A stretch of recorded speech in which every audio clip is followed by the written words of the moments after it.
Todos conocen la historia del Viernes 13, el día en que los caballeros templarios fueron arrestados, torturados y aniquilados. Se ha convertido en una superstición, un eco oscuro de la historia. Pero esa no es la historia real. Es solo el final. Es el último acto de una tragedia orquestada en las sombras del poder. La verdadera historia, el verdadero punto de inflexión, ocurrió la noche anterior. Jueves, 12 de octubre de 1307. Mientras el reino de Francia dormía, ajeno a la conspiración que estaba a punto de desatarse, en el puerto de La Rochelle, un enclave templario que operaba casi como un estado independiente, una actividad febril rompía el silencio de la noche. Bajo la luz de las antorchas, 18 de los mejores navíos de la flota templaria eran cargados en un silencio casi ritual. No se cargaban mercancías ordinarias. Se subían pesadas arcas de roble selladas con hierro, misteriosos bultos envueltos en lona y los registros secretos de la orden. Al amanecer, antes de que el primer soldado del rey pateara la primera puerta en París, la flota zarpó hacia el Atlántico y se desvaneció de la historia. No solo se llevaron su oro, una fortuna tan vasta que podía financiar reinos enteros. Se llevaron sus mapas, que mostraban costas que no debían existir, sus reliquias sagradas, cuyo poder era más que simbólico, y un secreto tan poderoso, tan fundamental, que reyes y papas estaban dispuestos a matar por él. Un secreto que podría cambiar el mundo. Hoy no investigamos su caída, investigamos su magistral huida. Un viaje que no terminó en los puertos seguros de Inglaterra o Portugal, sino que podría haber cruzado el océano del olvido para reescribir el descubrimiento de América.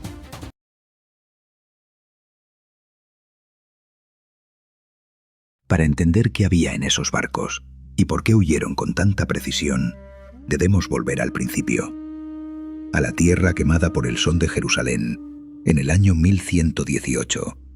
El recién fundado Reino Latino de Jerusalén es una isla cristiana en un mar hostil.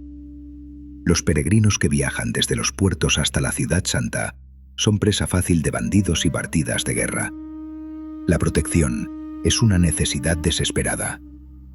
Es en este caos donde 9 caballeros franceses, liderados por un noble de Champaña, Hugo de Payens, se presentan ante el rey Balduino II.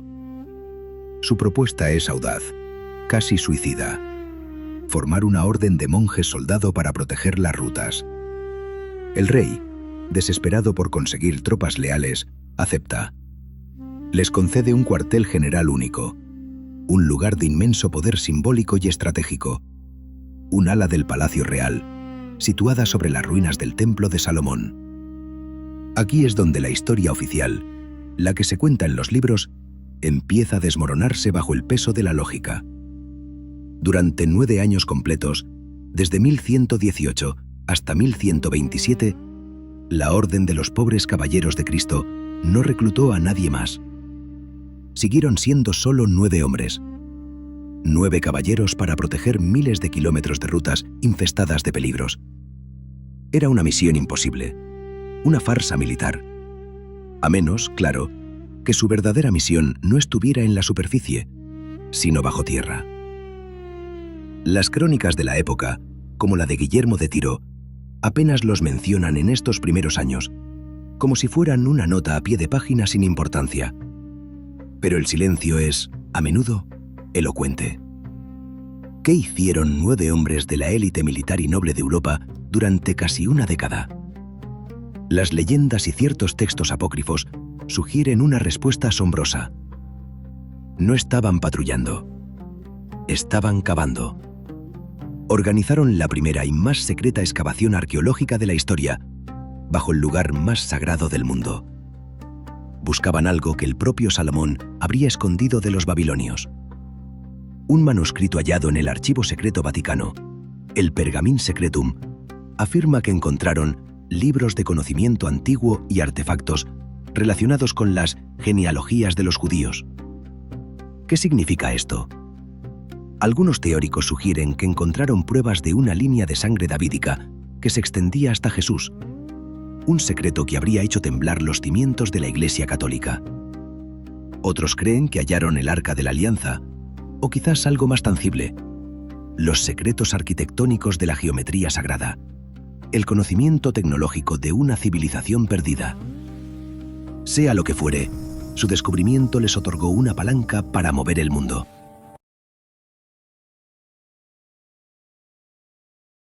En 1127, con su misión secreta completada, Hugo de Payens viaja a Europa. Y lo que sucede a continuación es una explosión. La pequeña y oscura hermandad de 9 hombres se transforma, de la noche a la mañana, en la organización más poderosa y prestigiosa de la cristiandad. En el Concilio de Troyes de 1129 son reconocidos oficialmente por el Papa. El responsable de este ascenso meteórico es un hombre, Bernardo de Claraval, el abad cisterciense más influyente de su tiempo, un creador de reyes y papas.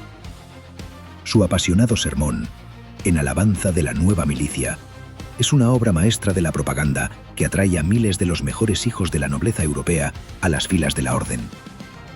El ascenso es imparable. ¿Cómo lo lograron? Perfeccionaron un sistema que se convertiría en la columna vertebral de la economía medieval y en el precursor de la banca moderna. Un noble que partía a las cruzadas podía depositar su fortuna y sus títulos de propiedad en la comandancia templaria de Londres o París. Recibía a cambio una letra de crédito, un pergamino con una cifra compleja. Con ese documento podía retirar el equivalente en cualquier otra comandancia, ya fuera en Roma o en Jerusalén. Eliminaron el riesgo de transportar oro. Se convirtieron en los banqueros de facto de papas, reyes y emperadores.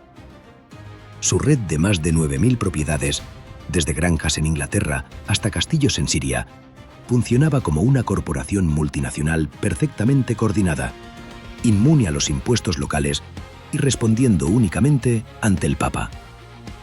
Pero su poder no era solo económico.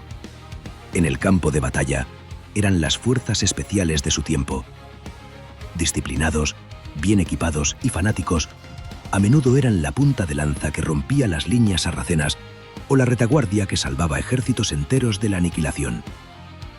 Y en la diplomacia, demostraron un pragmatismo asombroso, llegando a forjar alianzas con sus enemigos, como la enigmática secta de los asesinos nizaríes. Fue de estas alianzas oscuras y de su sincretismo religioso, según algunos teóricos, de donde surgió la acusación que, siglos después, los destruiría: la supuesta adoración de un ídolo llamado Baphomet. Hacia el final del siglo XIII, la orden era un estado dentro de un estado. Su gran maestre hablaba de igual a igual con los reyes. Su flota controlaba rutas comerciales vitales. Su tesoro superaba al de cualquier nación. Y eso, inevitablemente, los convirtió en el objetivo perfecto para un rey tan ambicioso como despiadado.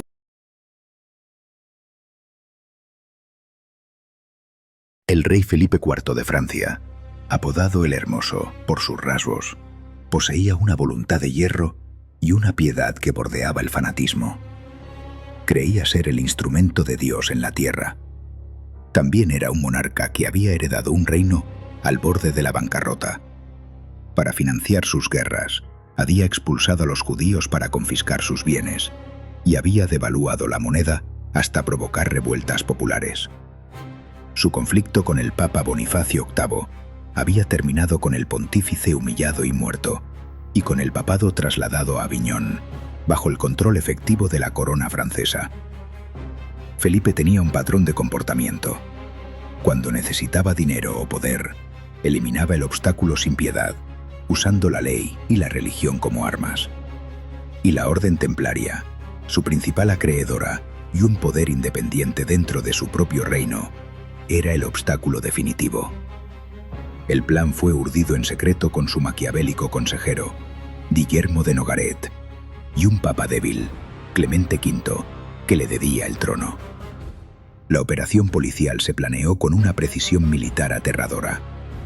Órdenes selladas fueron enviadas a todos los senescales del reino, con instrucciones de no abrirlas hasta el anochecer del 12 de octubre.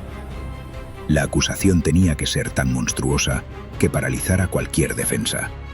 Herejía, sodomía y la adoración de un ídolo pagano, una misteriosa cabeza barbuda llamada Baphomet. El origen del nombre, Baphomet, es uno de los grandes enigmas. Algunos creen que es una corrupción francesa del nombre del profeta Mahoma, Mahomet. Otros, que deriva del griego Baphe Metis, que significa bautismo de sabiduría, sugiriendo un rito gnóstico secreto. Sea como fuere, se convirtió en el símbolo de su supuesta traición a Cristo. Bajo las torturas más brutales que la Inquisición podía conceder, como el potro, la garrucha o el fuego lento en los pies untados de grasa, los caballeros, hombres entrenados para soportar el dolor de las heridas de guerra, se quebraron. Confesaron cualquier cosa que sus verdugos quisieran oír. Sus descripciones del ídolo eran salvajemente contradictorias. Para unos era un gato negro, para otros una cabeza con 3 caras, para otros un demonio andrógino. Esta inconsistencia es la mejor prueba de que no había un ídolo real, sino confesiones desesperadas para detener un dolor insoportable.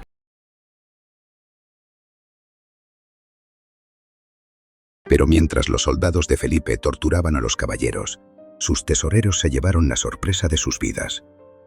La mañana del viernes 13, cuando irrumpieron en la imponente fortaleza del Temple en París, el centro neurálgico de su imperio financiero, encontraron lo impensable. Los cofres estaban vacíos. El protocolo de preservación, un plan de contingencia desarrollado durante décadas, había funcionado a la perfección. Una filtración, posiblemente de alguien dentro de la propia corte real, les había dado la advertencia que necesitaban.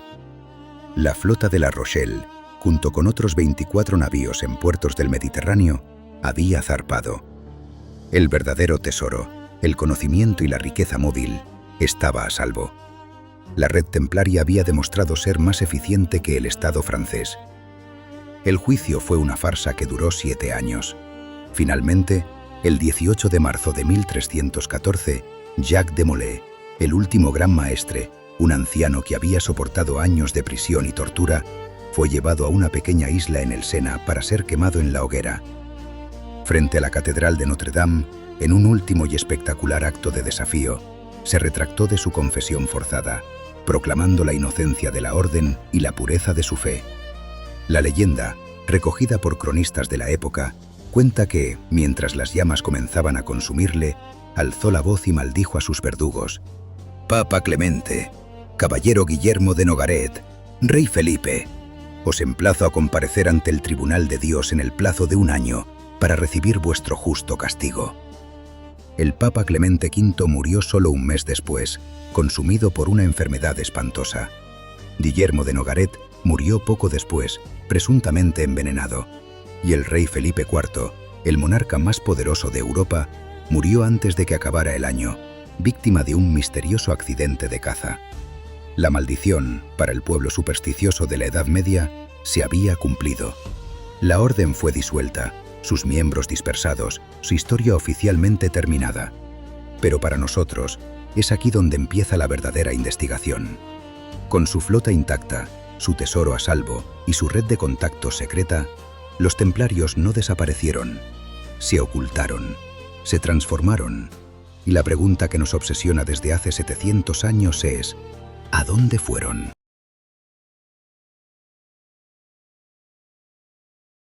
El rastro de los templarios fugitivos se ramifica en varias direcciones, como un río que se divide en un delta secreto. La primera corriente nos lleva a Portugal. Allí, el rey Dionisio I, quien debía a los templarios la consolidación de su reino, se negó a perseguirlos. En una brillante jugada política, disolvió la orden para acatar la orden papal, pero inmediatamente creó una nueva, la Orden de Cristo, a la que transfirió todos los bienes, caballeros y conocimientos templarios. No fue un final, fue un cambio de nombre. 1 siglo y medio después, el gran maestre de esta Orden de Cristo sería un hombre llamado Enrique el Navegante. Serían las carabelas de esta orden, con sus velas marcadas por la inconfundible cruz templaria, las que iniciarían la era de los descubrimientos, explorando las costas de África y perfeccionando la navegación oceánica. ¿Una coincidencia o la continuación de un plan maestro financiado con el tesoro templario? Pero la pista más intrigante, la que nos lleva al corazón del misterio, nos conduce al norte, a las brumas de Escocia. A principios del siglo XIV, Escocia era una nación paria. Su rey, Robert de Bruce, estaba en guerra con Inglaterra y había sido excomulgado por el Papa. Esto convertía a Escocia en el único refugio seguro de Europa para una orden de caballeros excomulgados y perseguidos. La leyenda, apoyada por algunas crónicas, cuenta que en la batalla de Bannockburn en 1314, cuando el ejército escocés estaba a punto de ser aplastado por la caballería pesada inglesa, una fuerza de reserva desconocida apareció en una colina. Eran jinetes bien armados, bajo un estandarte templario, que cargaron contra el flanco inglés, sembrando el pánico y asegurando la victoria que daría la independencia a Escocia. Fue aquí, en esta tierra de exiliados y guerreros, donde el conocimiento secreto de los templarios echó raíces y finalmente floreció en piedra.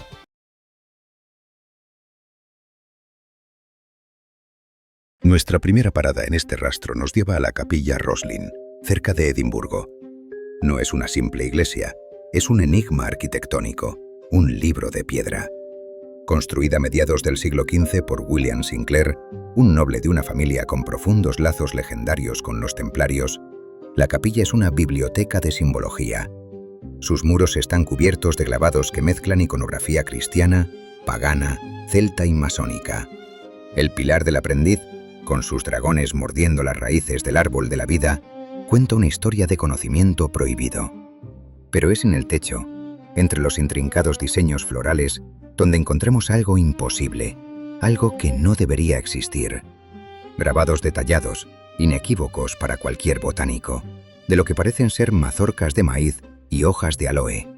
Ambas son especies endémicas del continente americano, completamente desconocidas en Europa antes del primer viaje de Colón en 1492.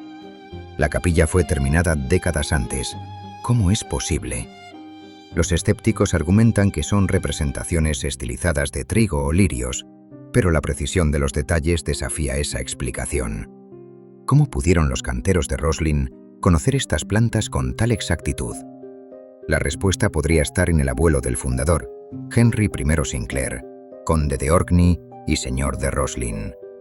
Según un controvertido documento del siglo XVI conocido como el Manuscrito Zeno, Sinclair, utilizando su poder como señor de los archipiélagos del norte de Escocia, habría patrocinado un viaje a través del Atlántico en 1392, más de un siglo antes que Colón. Guiado por mapas que mostraban tierras al oeste, habría llegado a lo que hoy es Nueva Escocia en Nueva Inglaterra. ¿Eran estos los mapas que formaban parte del tesoro templario? ¿Mapas basados en viajes secretos anteriores, quizás de los vikingos o incluso más antiguos? El rastro no termina en una capilla en Escocia. Cruza el océano y deja marcas en la propia tierra de América. En Westford, Massachusetts, hay una losa de roca glacial con una extraña efigie grabada. Aunque erosionada por los siglos, la figura muestra el contorno de un caballero con un casco, una espada rota y un escudo.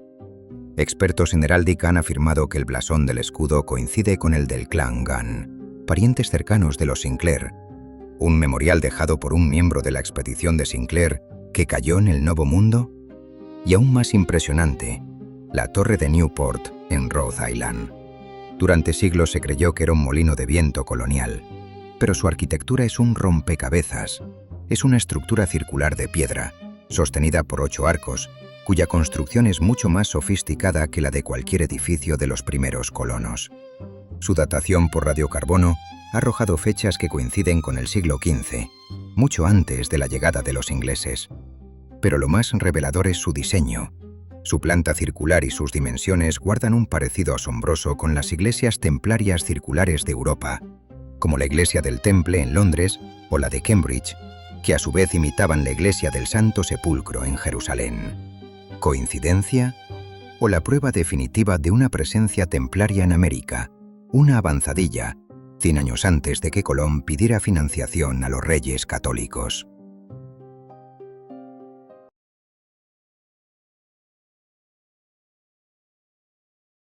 de 9 caballeros cavando en secreto bajo un templo, a la creación del primer sistema bancario global, a una flota que se desvanece en la noche con el tesoro más grande del mundo, a grabados imposibles en una capilla escocesa y torres misteriosas en suelo americano.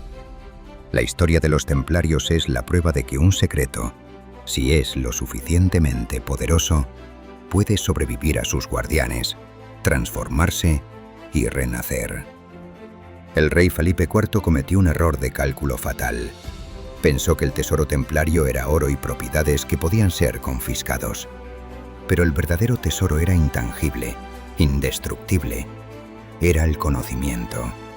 El conocimiento de que el mundo era mucho más grande, mucho más antiguo y mucho más conectado de lo que la ortodoxia de su tiempo se atrevía a imaginar. El conocimiento de que el futuro de la civilización no estaba en la reconquista de una ciudad en el desierto, sino en la exploración de un nuevo mundo lleno de posibilidades. No huyeron para esconderse, navegaron para construir. El tesoro perdido de los templarios no era un destino final, era un comienzo. Era la semilla del renacimiento, el mapa de la era de los descubrimientos, el capital inicial de un nuevo orden mundial.